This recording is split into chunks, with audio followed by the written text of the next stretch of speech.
చాలామందికి అర్థం కానిది, ప్రియ దేవుని బిడ్డలారా, ఏది వ్యర్థమైనది, ఏది వ్యర్థం కానిది మన ఆత్మీయ జీవితంలో. ప్రియ దేవుని బిడ్డలారా, ఏది వ్యర్థమో ఏది వ్యర్థం కాదు, ఏది చేస్తే వ్యర్థం, ఏది చేస్తే వ్యర్థం కాదు, అది మంచిది, ఆశీర్వాదకరమైనది అని మనము తెలుసుకోకుండా కొన్నిసార్లు వ్యర్థమైన వాటి మీదనే దృష్టి పెడుతూ ఉంటాం. వ్యర్థమైన వాటినే మనము అనుసరిస్తూ ఉంటాం. హల్లెలూయా, హల్లెలూయా. ప్రియ దేవుని బిడ్డలారా, మన జీవితంలో మనము పరిశీలన చేసుకోవాలి. వ్యర్థమైన వాటిని మనము అనుసరిస్తున్నామా? వ్యర్థము కాని వాటిని మనం అనుసరిస్తున్నామా? మన జీవితంలో మేలులు జరగాలన్నా, ఆశీర్వాదములు రావాలన్నా వ్యర్థమైన వాటిని కాకుండా వ్యర్థం కాని వాటిని, ఆత్మ సంబంధమైన కార్యాలలో మనం కొనసాగాలి. చాలాసార్లు మనుషులకు అనుమానాలు వస్తూ ఉంటాయి. ప్రియ దేవునిలో అనేక రకాలుగా మనము చేసే ప్రార్థన వ్యర్థమవుతుందేమో, చేసే భక్తి వ్యర్థమవుతుందేమో అని మన భక్తి జీవితంలో రకరకాల సందేహాలు వస్తూ ఉంటాయి. హల్లెలూయా, హల్లెలూయా. మొదటిగా, ఏది దేవుడు వ్యర్థం చేస్తాడు? ఈ లోకములో ప్రియ దేవుని బిడ్డలారా, చాలా రకాల భక్తి ఉంది, భక్తి పరులు ఉన్నారు. కానీ యేసుక్రీస్తు రక్తములో కడగబడినటువంటి నీవు, ప్రియ దేవుని బిడ్డలారా, కొన్నిసార్లు మనం అనుకుంటాం కదా, ప్రతిరోజు నేను ప్రతిరోజు ప్రార్థన చేసుకుంటున్నాను, ప్రతిరోజు ప్రతి వారము నేను దేవుని సన్నిధిలో కానుకలు విత్తుతున్నాను, మరి దేవుడు ఎందుకు నా ప్రార్థన ఆలకించట్లేదు? ఏంటి, నేను చేసేదంతా భక్తి వ్యర్థమేనా? ప్రియ దేవుని బిడ్డలారా, కొన్ని సందేహాలు వస్తూ ఉంటాయి. ప్రియ దేవుని బిడ్డలారా, ఒక పరిసయ్యుడు ఒక దేవాలయానికి వెళ్ళినప్పుడు, అదే ఒక పాపాత్ముడు వెళ్ళినప్పుడు వాళ్ళ ప్రార్థనలు మనం చూస్తూ ఉంటాం.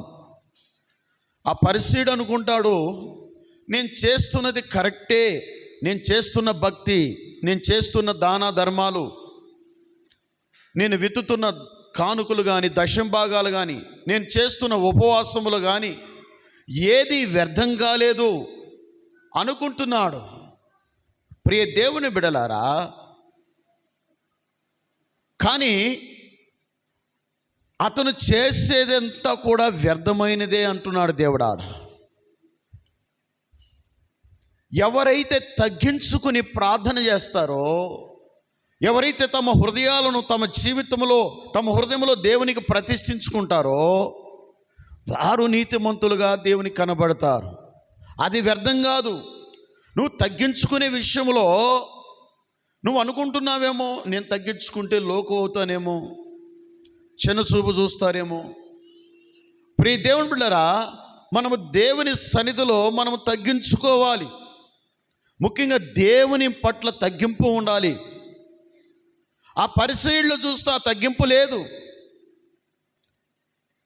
ఎంతసేపు నేను వారానికి 2-3 సార్లు నేను ఉపవాసం ఉంటున్నాను, కానుకలు విత్తుతున్నాను, ఇదిగో ఈ దొంగ వలె ఈ పాపి వలె నేను లేను అని ఇతరులను పోలుస్తూ తను నీతిమంతుడైనట్టుగా ప్రవర్తిస్తూ ప్రార్థన చేస్తూ ఉన్నాడు. నిజానికి అక్కడ అతను చేసినది వ్యర్థమైపోతుంది. తనకు తెలియట్లేదు, నేను ఉపవాసం చేస్తున్నాను కదా, చాలా మంచిది అనుకుంటూ ఉన్నాడు. హల్లెలూయా, హల్లెలూయా. లూకా సువార్తలో ఆ మాట మనం చదువుకుందాం. ఈరోజు నువ్వు అనుకుంటున్నావు, నేను చేసేదంతా వ్యర్థం కాలేదు, దేవుని సన్నిధికి వెళ్ళిపోతుంది నా ప్రార్థన, నా కార్యాలు, నా దాన ధర్మాలు అని నువ్వు అనుకుంటున్నావేమో. ప్రియ దేవుని బిడ్డలారా, నువ్వు జ్ఞాపకం చేసుకోవాలి.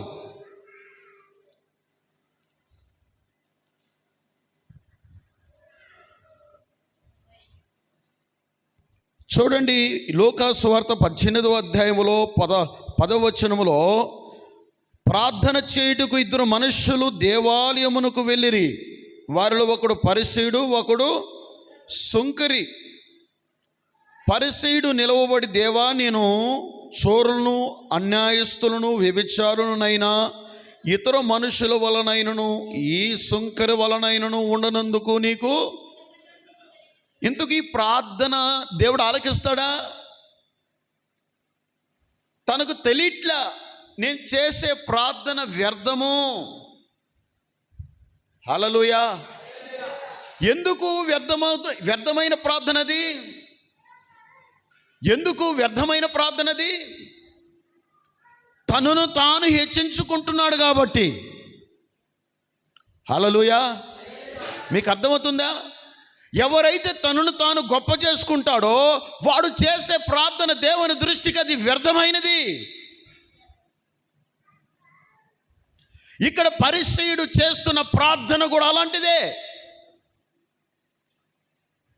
నేను చేస్తున్నటువంటి ఉపవాసాలు కానీ, నేను చేస్తున్న ప్రార్థనలు కానీ దేవుని సన్నిధికి చేరుతున్నాయి అనుకుంటున్నాడు. చూడు ప్రియ దేవుని బిడ్డలారా, ఈ సుంకర వలనైనను ఉండనందుకు నీ కృతజ్ఞతాస్తుతులు చెల్లించుతున్నాను. వారమునకు 2 మార్లు ఉపవాసము చేయుచు నా సంపాదన అంతటిలో 10వ వంతు చెల్లించుచున్నాను అని తనలో తాను. నువ్వు 10వ వంతు చెల్లించినా, నువ్వు ఉపవాసము నుండి ప్రార్థన చేసినా, దేవుని పాదాల దగ్గర నువ్వు తగ్గింపు కలిగినటువంటి జీవితము నీలో లేకపోతే నువ్వు ఏమి చేసినా అది వ్యర్థమే. హల్లెలూయా, హల్లెలూయా. నువ్వు అనుకుంటున్నావు నేను దశంభాగాలు ఇస్తున్నాను కదా. ప్రియ దేవుని బిడ్డలారా, నేను ఉపవాసములు ఉంటున్నాను కదా, మరి ఎందుకు నాకు ఫలింపు లేదు, ఎందుకు అభివృద్ధి లేదు, ఎందుకు ఆశీర్వాదం లేదు అనుకుంటున్నావేమో. మొట్టమొదటిగా దేవుడిని అడుగుతున్నాడు, నీలో తగ్గింపుందా? హల్లెలూయా.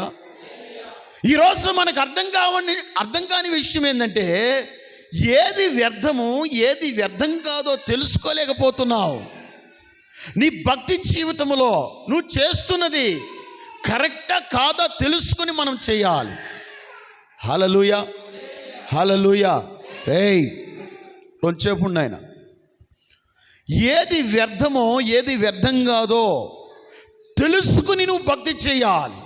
ఇక్కడ పరిసయ్యుడు తెలుసుకోకుండా ప్రార్థన చేస్తూ ఉన్నాడు. తన భక్తి, తన ప్రార్థన గొప్పదనుకుంటున్నాడు.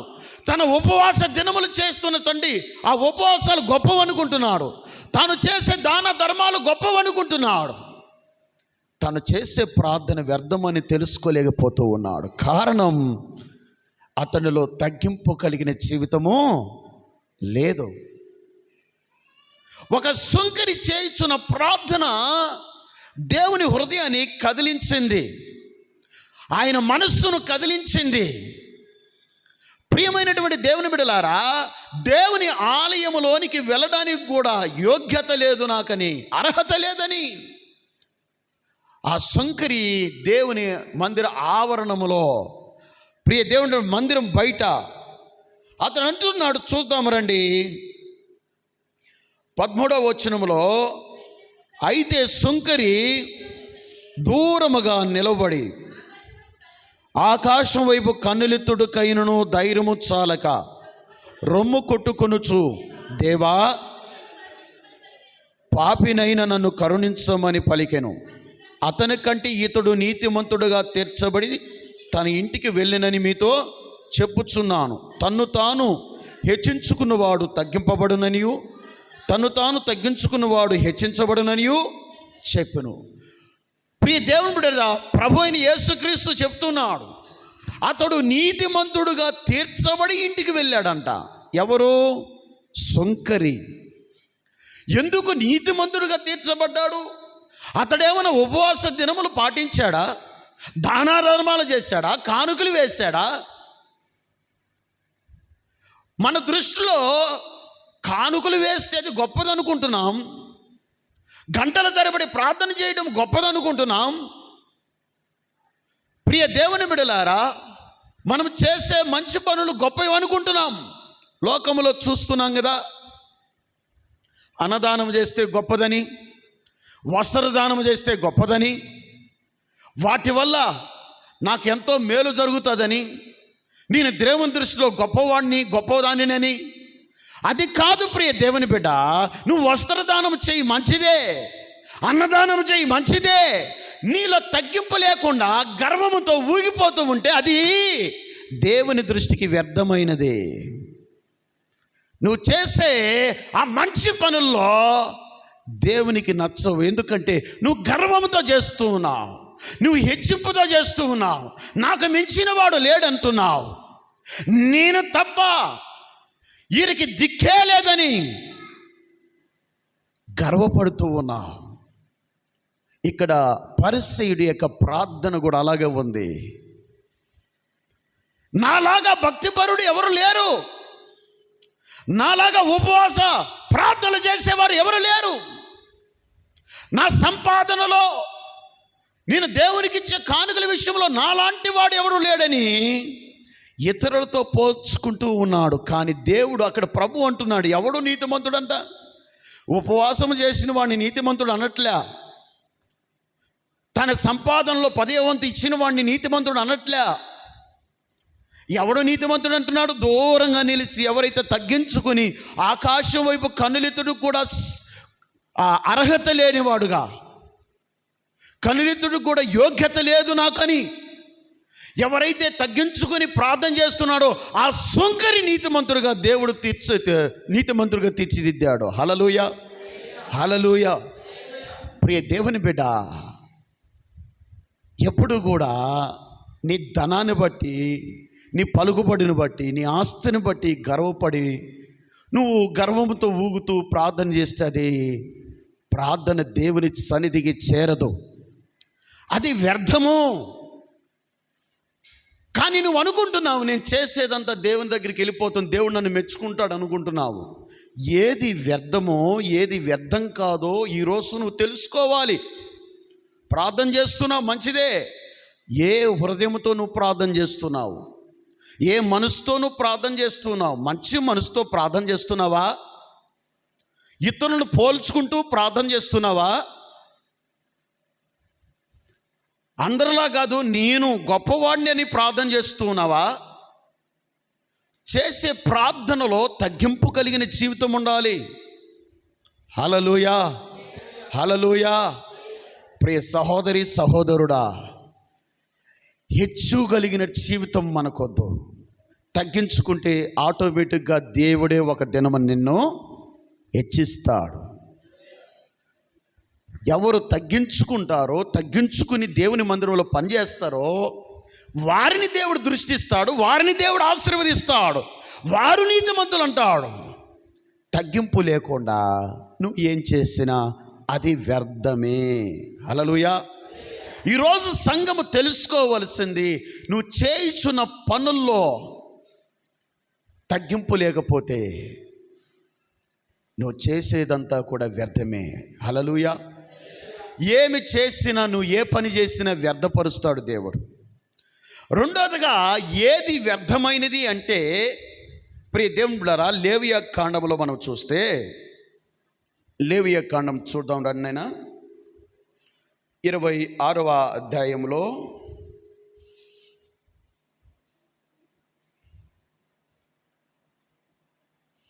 14, 15, 16 వచనం చదువు నాయనా. మీరు నా మాట వినక, నా ఆజ్ఞలన్నిటినీ అనుసరింపక, నా కట్టడలను నిరాకరించిన ఎడల, నా ఆజ్ఞలన్నిటినీ అనుసరింపక నా నిబంధనను మీరునట్లు మీరు నా తీర్పుల విషయమై అసహించుకొనిన ఎడల, నేను మీకు చేయునదేమనగా, మీ కన్నులను క్షీణింప చేయునట్టు, ప్రాణమును ఆయాసపరచునట్టు, తాపజ్వరము, క్షయరోగము మీ మీదికి రప్పించుదును, మీరు విత్తిన విత్తనములు మీకు వ్యర్థములగును, మీ శత్రువులు వాటి పంటను తినెదరు. హల్లెలూయా. ఇక్కడ వ్యర్థం అంటున్నాడు. నువ్వు ఏం చేసినా నువ్వు నా మాట వినకపోతే అది వ్యర్థపరుస్తానంటున్నాడు. నా ఆజ్ఞను నువ్వు పాటించకపోతే, నా మాట నువ్వు వినకపోతే, నువ్వు వేసే పంట వ్యర్థమవుతుంది అంటున్నాడు. నువ్వు ఏ పని చెయ్యి దేవుని మాట వినకుండా, యోనా దేవుని మాట వినకుండా వెళ్ళినప్పుడు ఆ ప్రయాణం వ్యర్థమైందా లేదా చెప్పాలా? అనుకుంటున్నాడు, నేను ఇంక తప్పించుకుని తర్షీషుకు వెళ్ళిపోతాను అని సంతోషంగా ఉన్నాడు, ఆనందంగా ఉన్నాడు. ఇక నాకు ఏ అడ్డు లేదు, ఏ ఆటంకము లేదు, ఇక నేను నేరుగా నినివే కాకుండా తర్షీషుకు పారిపోయి అక్కడ ఏదో ఒక పని చేసుకుని బతుకుతాను అనుకుంటున్నాడేమో. హల్లెలూయా, హల్లెలూయా. ప్రియ దేవుని బిడ్డ, దేవుని మాట వినకుండా నువ్వు ఏ పని చేసినా దేవుడు దాన్ని వ్యర్థపరుస్తాడు.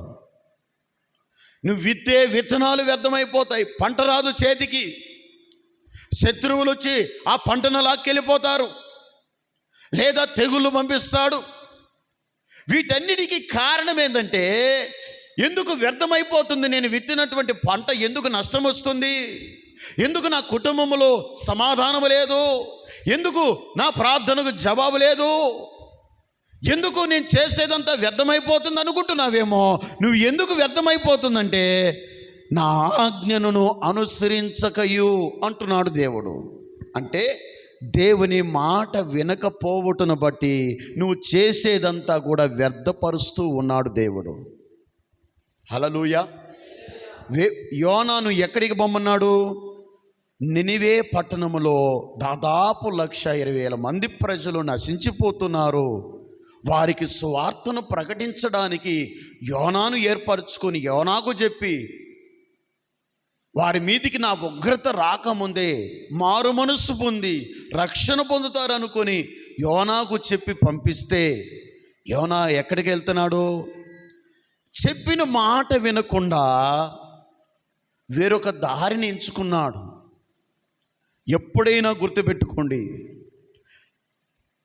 ప్రియ దేవుని బిడ్డలారా, నేను కూడా కోవిడ్ దేశం నుంచి ఇండియాకు వచ్చినప్పుడు దేవుడు నాకు ఇచ్చిన వాగ్దానం, యెషయా గ్రంథం 42:7లో, నిన్ను కాపాడి ప్రజలకు నిబంధనగాను అన్ని జనులకు నేను నిన్ను వెలుగుగా నియమించి ఉన్నాను అని నాకు దర్శనంలో స్వరాన్ని వినిపించాడు. అంటే తన సేవకు పిలుచుకున్నాడు, తన సేవకుడిగా ఏర్పరచుకున్నాడు. అయితే ఇండియాకు నేను వచ్చినప్పుడు ప్రియ దేవుని బిడ్డలారా, సేవను ప్రక్కన పెట్టేశాను, ఆయన స్వరాన్ని పక్కన పెట్టేశాను, ఆయన వాగ్దానాన్ని పక్కన పెట్టేసి నేను ఏదేదో వెతుకుతూ ఉన్నాను. వాటర్ ప్లాంట్ పెట్టాలనుకున్నాను, హెవీ లైసెన్స్ తీసుకొని డ్రైవర్గా వెళ్ళాలనుకుంటున్నాను, వ్యాపారం చేయాలనుకుంటున్నాను, ఏదేదో నా ఆలోచనలు. ఆఖరికి వెజిటేబుల్ అంగడి అనుకున్నాను. ఏమి చేసినా అవన్నీ కూడా వ్యర్థపరుస్తూ వచ్చాడు దేవుడు. దేవునికి స్తోత్రం, హల్లెలూయా. కారణం ఏంటంటే, నా దేవుడు నా పట్ల ఒక ప్రణాళిక ఉంది, నా పట్ల ఒక ఉద్దేశం ఉంది. ఆయన ప్రణాళిక నేను తెలుసుకోలేక, ఆయన ఉద్దేశాన్ని నేను గ్రహించక నా సొంత ఆలోచన ప్రకారం వెళ్ళాను. ఏమి చేసినా వ్యర్థమైపోతుంది. ఏమనుకున్నా కావట్ల పనులు నాకు పిచ్చి పడుతుంది. అంటే నా ఆలోచన ఏంది? దేవుడు నాకు స్వరాన్ని వినిపించి వాగ్దానం చేస్తే దాన్ని ప్రక్కన పెట్టేసి నా కుటుంబాన్ని నేను ఎలా పోషించాలి,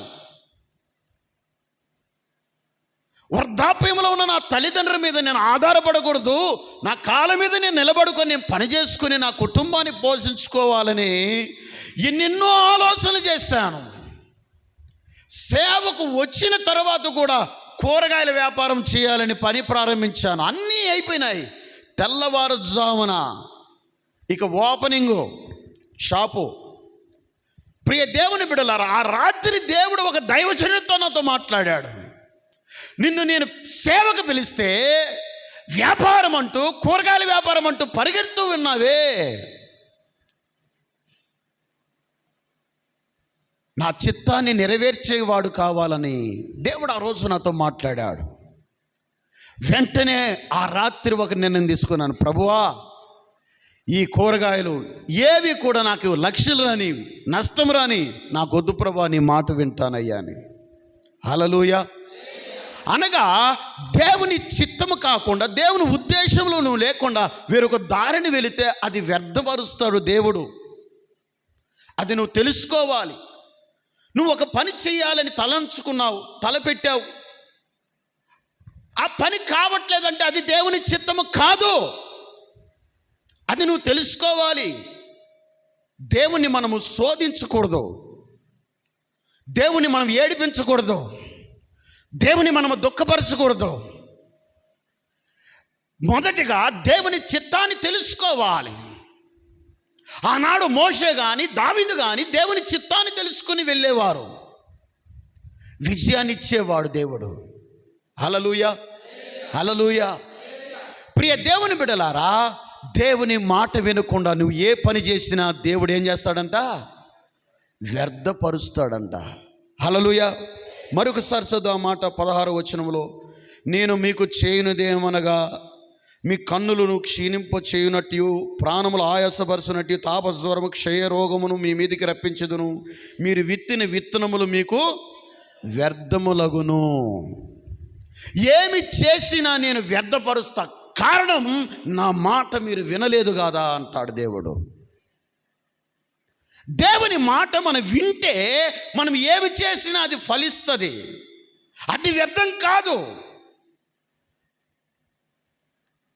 ఒక తల్లి తన కుమారుడు కోసము బ్రతికినంత కాలము కన్నీళ్లు గార్చి ప్రార్థన చేసిందంట. ఆ కుమారుడు అగస్టీను పేరు అనుకుంటాను. చాలా పాపములో జీవిస్తూ ఉన్నాడు కుమారుడు, చాలా పాపములో బ్రతుకుతూ ఉన్నాడు. అయ్యా, నా కుమారుడిని రక్షించు నాయనా.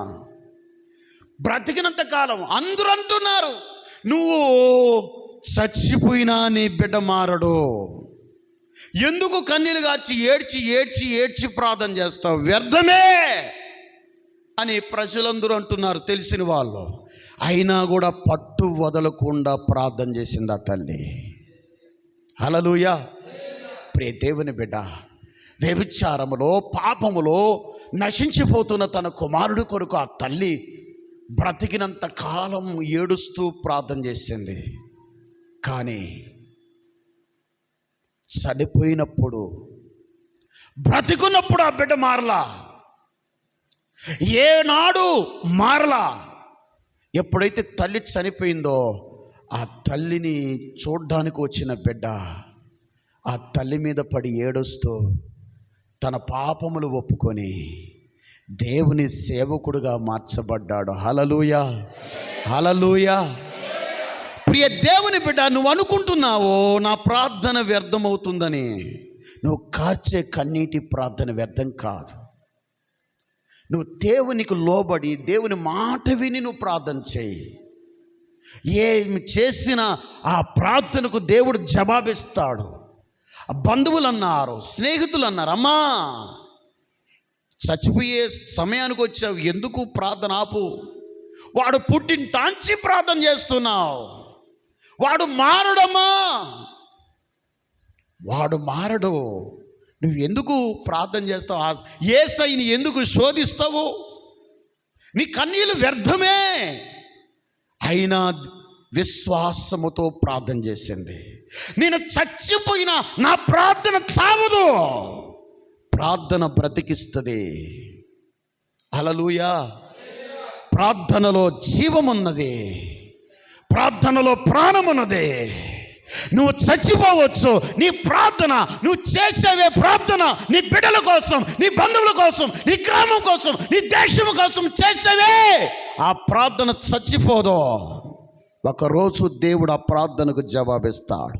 నువ్వు ఈ భూమి మీద లేకపోయినా పర్వాలే, నీ ప్రార్థన జీవము కలగదు, అది బ్రతుకే ఉంటుంది, అది దేవునికి మొరపెడుతూనే ఉంటుంది. లోరి కబాలతురు షబాబాబా. ప్రియ దేవుని బిడ్డ, వ్యర్థపరచుడు దేవుడు. ఎప్పుడు వ్యర్థపరుస్తాడంటే దేవుని మాట నువ్వు వినకుండా ఉన్నప్పుడు, దేవునికి లోబడనప్పుడు నీ ప్రార్థన వ్యర్థమవుతుంది. హల్లెలూయా, హల్లెలూయా. కొన్నిసార్లు సంఘములో ప్రతి వారము నేనే బోగులు గడగాల, ఎంత కష్టపడినా నాకు గుర్తింపు రావట్లేదే, నన్ను గుర్తించేవారు లేరే అని నువ్వు బాధపడుతున్నావేమో. హల్లెలూయా, హల్లెలూయా. నేను చేసే పనంతా కూడా వ్యర్థమేనా? అందరూ తినేసి వెళ్ళిపోతున్నారు, నాకు మాత్రమే ఎందుకు ఈ కర్మ? నేను మాత్రమే ఎందుకు ఈ వంట పని చేయాలి? నేను మాత్రమే ఎందుకు ఈ వంట పాత్రలు కడగాలి? ఎంత చేసినా నాకు ఏం విలువ ఉంది అని నువ్వు అనుకుంటున్నావేమో బిడ్డ. 1 కొరింథీ 15వ అధ్యాయం 58వ వచనం చదువు నాయనా. 1 కొరింథీ 15వ అధ్యాయము 58వ వచనం. కాగా నా ప్రియ సహోదరులారా, మీ ప్రయాసం ప్రభునందు వ్యర్థం కాదని ఎరిగి స్త్రీలను, కదలని వారును ప్రభు కార్యాభివృద్ధి యందు ఎప్పటికీ ఆసక్తులై ఉండుడి. చపలు దేవనామాన్ని మేము పడదాం. హల్లెలూయా. నువ్వు అనుకుంటున్నావు ప్రతి వారం నేనేనా, ఇంత చేసినా నాకు విలువ లేదే, నాకు గుర్తింపు లేదే, నన్ను ఎవరు పట్టించుకోవట్లేదే అని నువ్వు బాధపడుతున్నావేమో. ఇక్కడ అంటున్నాడు, ప్రభునందు నీ ప్రయాసము వ్యర్థం కాదు బిడ్డ. ప్రభు కార్యములు యందు నీవు ఆసక్తిని కనపరుస్తూనే ఉండు. ఇంకా నా దేవుని పని చేయాలన్న ఆసక్తి నీలో కలుగుతూ రావాలి. నీ ప్రయాసం దేవుడు వ్యర్థపరచడు. నువ్వు నమ్మకంగా పని చేసినప్పుడు దేవుడు నిన్ను దీవిస్తాడు. హల్లెలూయా, హల్లెలూయా. ఈరోజు నువ్వు వ్యర్థం అనుకుంటున్నావే, దేవుని మందిరములో పని చేయటం వ్యర్థము, ప్రార్థించడం వ్యర్థము అనుకుంటున్నావేమో. అగస్టీను తల్లి ప్రార్థన వ్యర్థం కాల, దేవుని మందిరములో పని చేయుటరా వ్యర్థం కాదు. ఒకరోజు దేవుడు నిన్ను హెచ్చిస్తాడు. హల్లెలూయా. కోవిడ్ దేశంలో యేసుక్రీస్తు సంఘములో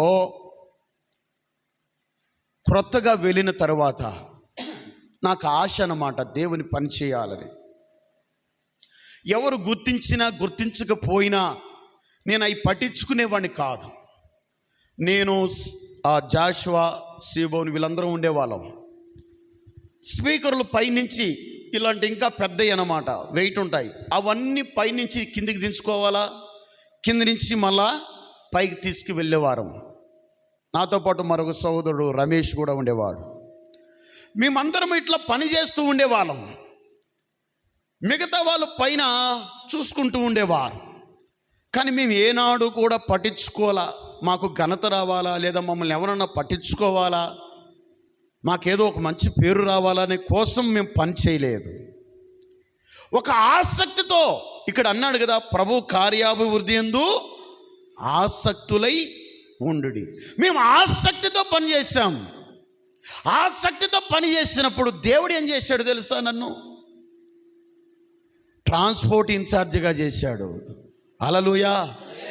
అనేక మంది సంఘ బిడ్డలను తీసుకురావడం, వారిని మళ్ళా తీసుకువెళ్ళడం. హల్లెలూయా. సాలిమియా, కైతాను ఈ ప్రాంతాల నుంచి తీసుకొచ్చేది, మరలా వారిని భద్రంగా తీసుకువెళ్ళేదానికి. అంటే నువ్వు ఆసక్తితో పని చేయి. ప్రయాసం వ్యర్థం కాదు, అది నీ పని వ్యర్థం కాదు. దేవుడు ఒకరోజు నిన్ను హెచ్చిస్తాడు బిడ్డా. దేవుడు ఒకరోజు నిన్ను ఆశీర్వదిస్తాడు. అంత మాత్రమేనా? దేవుడు ఆ సంఘములో వాక్యాన్ని బోధించడానికి సమయాన్ని దేవుడు ఇచ్చాడు. హల్లెలూయా, హల్లెలూయా.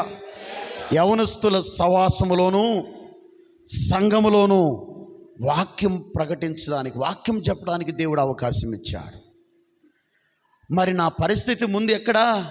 బాక్సులు తీసుకొచ్చి అందరితో పాటు బాక్సులు తీసుకెళ్ళేవారు. ట్రాన్స్పోర్ట్ పరిచర్య. ఆ వ్యానుకు ఏసీ ఉండేది కాదు, తడిసిపోతాం అన్నమాట చెమటకు. అక్కడ భయంకరమైన ఎండలు ఉంటాయి, చిన్న ఉబ్బ పెడతావు, ఋతువుప. అయినా కూడా కష్టపడి నేను ఎప్పుడు విసిగించుకోవాలా ఆసక్తితో పనిచేశాను. నా దేవుడు నన్ను ఆశీర్వదించి ఈరోజు మీ ఎదుట సేవకుడుగా నిలబెట్టాడు. దేవునికి స్తోత్రం, హల్లెలూయా. దేవునికి మహిమ కలుగునుగాక. ప్రియ దేవుని బిడ్డ, నువ్వు అనుకోవద్దు నా ప్రయాసం వ్యర్థమవుతుందేమోనని.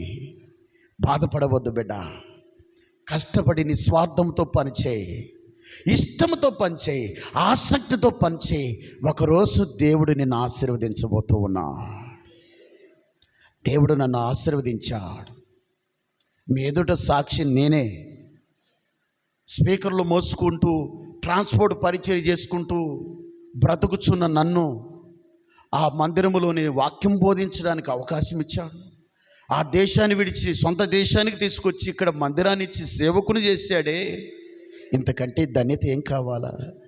ఇంతకంటే గొప్ప భాగ్యం ఏం కావాలి బిడ్డ? నా ప్రయాసం వ్యర్థమైందా? నేను చేసిన మొదటిగా పనిచేసిన పని వ్యర్థం చేశాడు దేవుడు. చెమట కార్చాను, తడిచిపోయేటట్లుగా పనిచేశాను. రాత్రి 12 దాకా మేమందరము కూడా గృహదర్శనాలు చేసేవాళ్ళం, అన్నము తినకుండా. మీకు తెలుసా, శుక్రవారం వచ్చిందంటే చాలు కోవిడ్ ఇంట్లో ఉంటాను, బండి తెచ్చి పెట్టుకుంటాను. సంఘం బండి, వ్యాన్ ఉంటుంది. ఆ 10 గంటలకు నేను బయలుదేరుతాను. 10 గంటల నుంచి రాత్రి 12 దాకా మేమేమీ తినం. ఉపవాసాలతో దేవుని పని చేయాలా, అనేక మంది బిడ్డలను తీసుకురావాలి మందిరానికి, అనేక గృహాలు దర్శించాలని. ఎన్ని శ్రమలు పడ్డామో, అంత ప్రయాస పడ్డాం. కాబట్టి ఈరోజు సీమోను, జాస్వాను నన్ను సేవలో నిలబెట్టాడు దేవుడు. దేవునికి మహిమ కలుగునుగాక. వ్యర్థం కాదు బిడ్డ. చాలామంది నేను ఈ పని చేయడం ద్వారా నాకు ఏ మేలు లేదనుకుంటున్నావేమో. మనుషుల వైపు చూడవద్దు, నీవు దేవుని వైపు చూడు. దేవుడు ఒకరోజు నిన్ను హెచ్చిస్తాడు, నిన్ను ఆశీర్వదిస్తాడు. హల్లెలూయా. కాబట్టి ఏది వ్యర్థము, ఏది వ్యర్థం కాదో తెలుసుకో.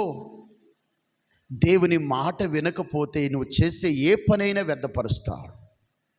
తగ్గింపు లేకపోతే నీ ఏమి చేసినా, నువ్వు ప్రార్థన చేసావా, దశంభాగాలు విత్తావా, ఉపవాసాలు చేసావా, ఏమి చేసినా అది వ్యర్థమైపోతుంది. నువ్వు కష్టపడి పని చేస్తున్నావు మందిరంలో, ఆ పని వ్యర్థం కాదు. నువ్వు చేస్తున్న భక్తి అది వ్యర్థం కాదు.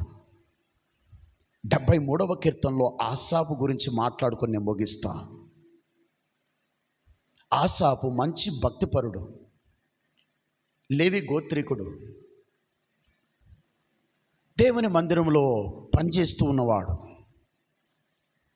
ప్రత్యేకంగా పిలువబడినటువంటి వాడు. మంచి భక్తి చేస్తున్నాడు, భార్య ఉంది, బిడ్డలున్నారు. కానీ భక్తిలో కొన్నిసార్లు మనకు సందేహం కలుగుతూ ఉంటుంది.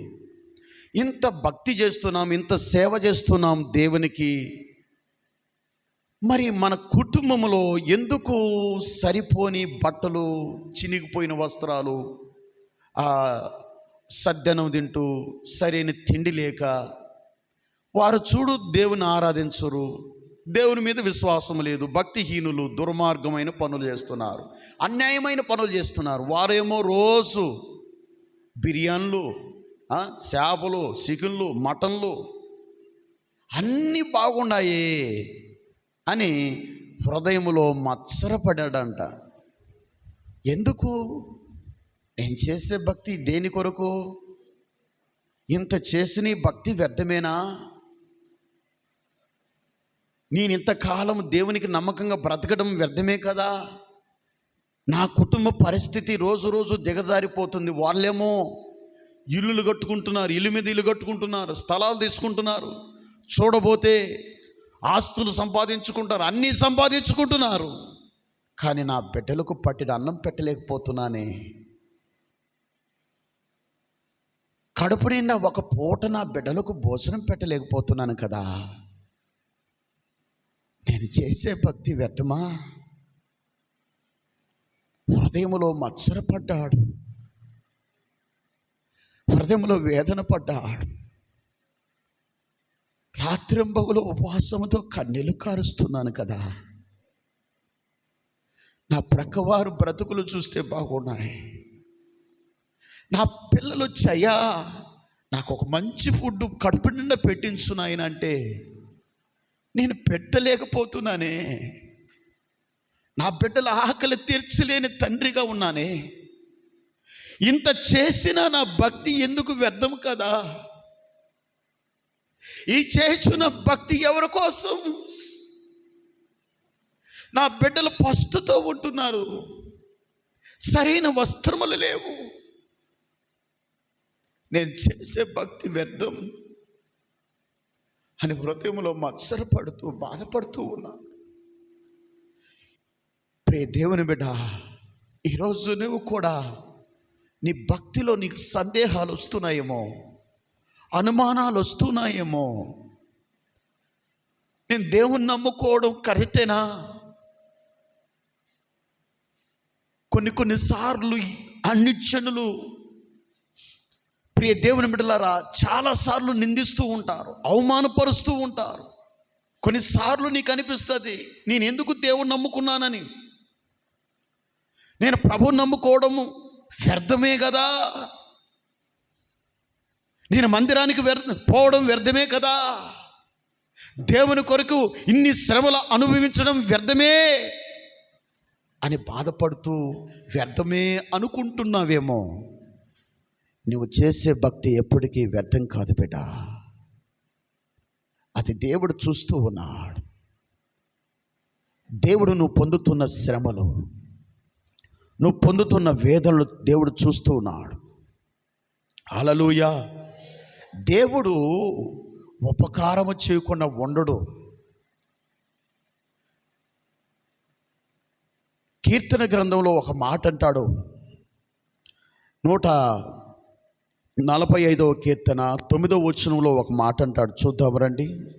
145:9. యెహోవా ఆయన అందరికీ నేను ఉపకారిని. చూడు అక్కడ అంటున్నాడు ప్రియ దేవుని బిడ్డలారా, దావీదు కీర్తన రాస్తూ యెహోవా అందరికీ ఉపకారి. అక్కడేమో ఆసాపు నన్నే ఎందుకు దేవుడు ఇలా చేస్తూ ఉన్నాడు, వారిని ఎందుకు దేవుడు ఆశీర్వదిస్తున్నాడు, వారిలో భక్తి లేదు కదా, వారిలో సత్యము లేదు కదా, వారిలో యథార్థత లేదు కదా, దేవుని పట్ల విశ్వాసం లేదు కదా, పరిశుద్ధత లేదు కదా.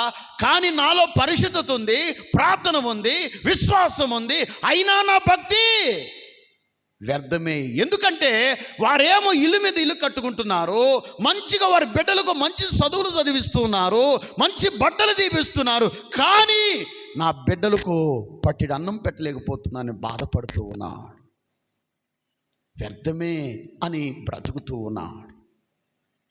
కానీ ఇక్కడ వాక్యం ఏం చెప్తుంది? యెహోవా అందరికీ ఉపకారి.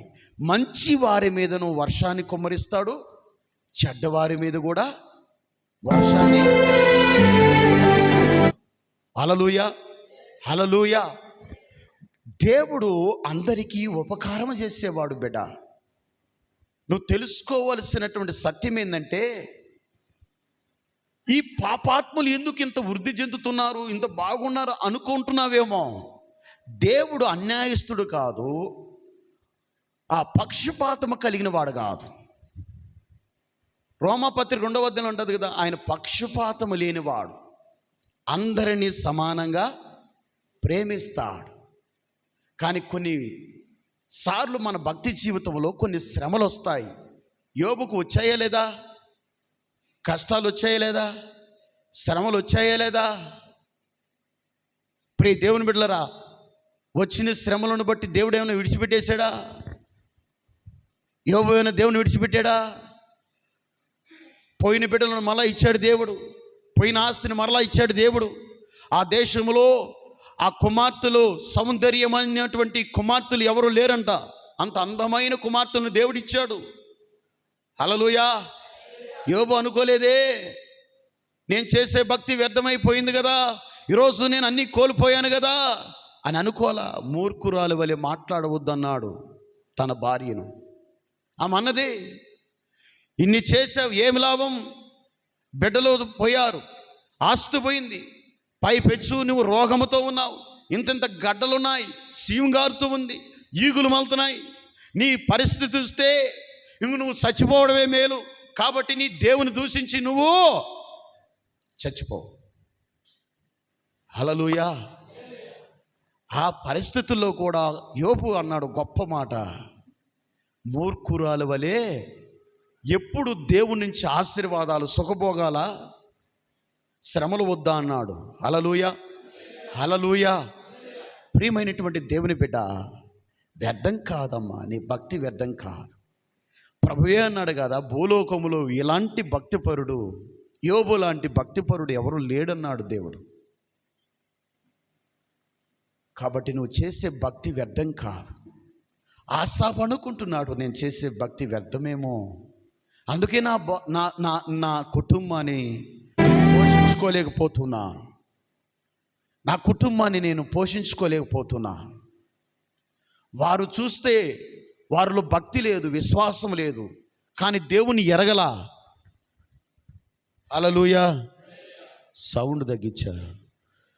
ప్రియ దేవుని బిడ్డలారా, వారు చూస్తే భక్తి లేదు, మందిరానికి వెళ్ళరు, దేవుడు అంటే ఎవరు తెలీదు, వాళ్ళేమో బాగున్నారు, నేనేమో బాగా దిగజారిపోతున్నాను. కారణం ఏందని? మత్సరం ఏం చేస్తుందంటే భక్తిని నీరుగారి చేస్తుంది. ప్రియ దేవుని బిడ్డలారా, ఒకసారి ప్రభు సన్నిధిలో అనుకుంటున్నాడు, నేను చేసే భక్తి వ్యర్థం కాదా, నేను చేసే ప్రార్థన వ్యర్థమే కదా అని. కీర్తన గ్రంథములు అంటాడు, దేవుడు అంటాడు, ఒక మాట చదువుదాం. ఏమని అంటాడు అక్కడ? కీర్తన గ్రంథం 37వ కీర్తన, త్వరగా తిన్నైనా కీర్తన 37 మొదటి వచనం చదువునైనా. చెడ్డవారిని చూసి, ఇప్పుడు ఆసాపు ఏం చేశాడు? ఆ చెడ్డవారిని చూసి వ్యసనపడుతూ ఉన్నాడు, నొచ్చుకుంటున్నాడు, మత్సరపడుతూ ఉన్నాడు. వారికి అన్నీ ఉన్నాయి, నాకేమీ లేవని. హల్లెలూయా. ఇక్కడ దేవుడు ఏమంటున్నాడు? చెడ్డవారిని చూసి నీవు వ్యసనపడవద్దు, దుష్కార్యములు చేయువారిని చూసి మత్సరపడవద్దు. హల్లెలూయా, హల్లెలూయా. ప్రియ దేవుని బిడ్డలారా, ఎవరిని చూసినా నువ్వు మత్సరపడకూడదు. హల్లెలూయా. మళ్ళీ ఏమంటున్నాడు? వారు గడ్డి వలెనే త్వరగా ఎండిపోతారంట. ఎవరు? ఆ దుష్కార్యములు చేసేవారు, ఆ చెడ్డవారు. ఒకరోజు గడ్డి బాగా వర్షం పడినప్పుడు ఎలా ఉంటుంది? పచ్చగా ఉంటుంది. ఎండగాస్తే మాడి మసైపోయినట్టు అయిపోతుంది. ఆ భక్తిహీనుల పరిస్థితి కూడా చివరికి అదే అవుతుంది నాయనా అని ఆసాపుకు దేవుడు తెలియపరిచాడు. తర్వాత ఒకరోజు దేవుని మందిరంలో కూర్చుంటే దర్శనమిచ్చాడు. వాళ్ళు ఎక్కడ ఉన్నారంటే కాలు జారి నిత్య నరకానికి వెళ్ళే అంచులలో ఉన్నారని. హల్లెలూయా. కాబట్టి ప్రియ దేవుని బిడ్డలారా, ఆసాపు నా భక్తి వ్యర్థం అనుకున్నాడు, కానీ వ్యర్థం కాదు. అప్పుడు అనుకున్నాడు, నేను చాలా మూర్ఖుణ్ణి, నేను పశుప్రాయుడిని, నాలాంటి పశువు లాంటి వాడు ఎవరు లేరని పశ్చాత్తాపడి దేవుని సన్నిధిలో కన్నీరు కారుస్తూ ఉన్నాడు. అయ్యా, నేను చాలా పొరపాటు పడానయ్యా, వారి అభివృద్ధిని చూసి నేను మత్సరపడ్డానయ్యా, వారి ఎదుగుదల చూసి నేను అసహించుకున్నానయ్యా, నాకు లేదని అసూయపడ్డానయ్యా, నన్ను క్షమించు నాయనా. ఒక్క మాట అంటాడు, ఆకాశమునందు నువ్వు తప్ప నాకేమీ వద్దు నాయనా అంటాడు. ఈరోజు నువ్వు తెలుసుకోవాల్సింది అదే. నీ భక్తి వ్యర్థం కాదు. ఎవరున్నా లేకపోయినా నువ్వు ఉంటే నాకు చాలు ప్రభు అని బ్రతుకు విశ్వాసముతో. నీ ప్రార్థన వ్యర్థం కాదు, నీ భక్తి వ్యర్థం కాదు, నువ్వు ప్రయాసపడే ప్రయాసము వ్యర్థం కాదు. అయితే వ్యర్థపరుస్తాడు దేవుడు ఈ వేటిని. ఏంటంటే దేవుని మాటను వినకుండా నువ్వు ఏ పని చేసినా వ్యర్థపరుస్తాడు. కాబట్టి దయచేసి ఈ మాటలు నువ్వు ఆలకించాలి. ప్రియ దేవుని బిడ్డలారా, దేవుని యొక్క ఆశ ఏంటంటే యెహోలోకములో ప్రియ దేవుని బిడ్డలారా, నిన్ను ధనవంతులుగా సుఖభోగాలలో నిన్ను అభివృద్ధి చేయాలని దేవుడు ఆశ కాదు. తనలో ఉన్న గుణాలు నీలో అభివృద్ధి చేయాలని దేవుడు ఆశపడతాడు. ఆయన యొక్క పరిశుద్ధత, ఆయన యొక్క సహనము, ఆయన ఓర్పు, ఆయనలో ఉన్న ప్రేమ ఈ భూమి మీద నీలో చూపాలని, నీవు ఇతరులకు చూపాలని దేవుడు ఆశపడతాడు. అంతేగాని మిద్దులు మేడలు కట్టుకొని విశ్వాసం లేనివాడుగా, పరిశుద్ధత లేనివాడుగా, ప్రేమ లేనివాడుగా నువ్వు ఉంటే దేవునికి ప్రయోజనకరం ఏమీ కాదు, ఏమీ లేదు. దేవుని కోరుకున్నది ఏంటంటే ఈ భూమి మీద దేవునికి మహిమ తెచ్చేవాడిగా నువ్వు ఉండాలి. మహిమగా ఎలా వస్తుంది? ఆయన లాంటి సహనము నీలో రావాలి, ఆయన లాంటి ఓర్పు నీలో రావాలి. అప్పుడు ఏమంటారు తెలుసా? అబ్బా, యేసు ప్రభువుని నమ్ముకున్న ఈ బిడ్డ చాలా మారిపోయాడు. అప్పుడు ఎవరికి ఘనత వస్తుంది? ఎవరికి మహిమ వస్తుంది? దేవునికే కదా. ఒకప్పుడు ఇంత తాగుబోతూ ఈరోజు చూడు చక్కగా పద్ధతిగా త్రాగుడు నుంచి బయటపడి చక్కగా యేసయ్యను ఆరాధించుకుంటున్నాడు. ఎవరికప్పుడు మహిమ? అది కదా దేవుడు కోరుకునేది. ప్రియ దేవుని బిడ్డలారా, దేవుడు ఆశించేది ఏంటి? నువ్వు మిద్దులు మేడలు కట్టుకొని నీ ఇష్ట ప్రకారం జీవించడానికి కాదు కదా దేవుడు కోరుకుంటుంది. యెహోలోక సుఖభోగాల్లో తేలియాడాలని కాదు దేవుడు కోరుకున్నది.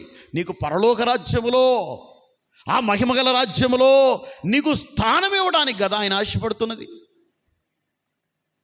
యెహోలోకములో ఎందరూ డబ్బులు సంపాదిస్తున్నా, ఆస్తులు సంపాదించినా వారి తట్టు నువ్వు చూడవద్దు, వారి మాటల మీద నీ మనసు పెట్టవద్దు. ఒకవేళ పెట్టావా నీ మనసు పాడైపోద్ది, నీ భక్తి పాడైపోద్ది. దేవుని మీద విశ్వాసం ఉంచు. దేవుడు ఎప్పుడు నిన్ను చెడిపోయాడు, దేవుడు ఎప్పుడు నీకు అన్యాయం చేయడు. యోబు జీవితంలో అన్యాయం చేయలా, ఆసాబు జీవితంలో అన్యాయం చేయలా, ఏ భక్తుడి జీవితంలో అన్యాయం చేయలే. కాబట్టి ప్రియ దేవుని బిడ్డలారా, ఏది వ్యర్థము ఏది వ్యర్థం కాదో తెలుసుకొని నువ్వు బ్రతకాలని దేవుడు ఈరోజు కోరుకుంటూ ఉన్నాడు. దేవుడి కొద్ది మాటలు మన వెనుకలో దీవించి ఆశీర్వదించునుగాక. ఆమేన్. తల్ల వంచుకో.